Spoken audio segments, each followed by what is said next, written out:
নিচ পর্যন্ত গিয়ে এই দুটো আঙ্গুল দিয়ে নিচের এখানটাতে আমাকে দাবাতে হবে। 3 বার প্রেসার পয়েন্ট দিতে হবে। 1 2 3। ঠিক আছে? দেওয়ার পর এই আঙ্গুল এখানে চলে যাবে, দিয়ে আবার এইখানে চলে যাবে। আবার যদি মনে হয় আমি এটাতে আবার প্রেসার পয়েন্টে চাপ দেবো, এইভাবে হাত আবার আমার এইভাবে চলে যাবে।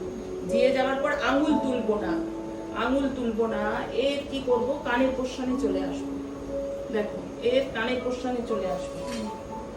কানের পোর্শনে চলে এসেছি।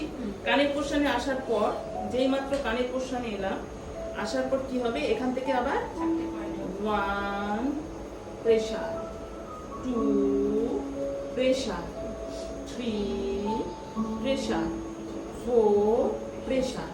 হাত চলে গেল আমার এখানে। সেম জিনিস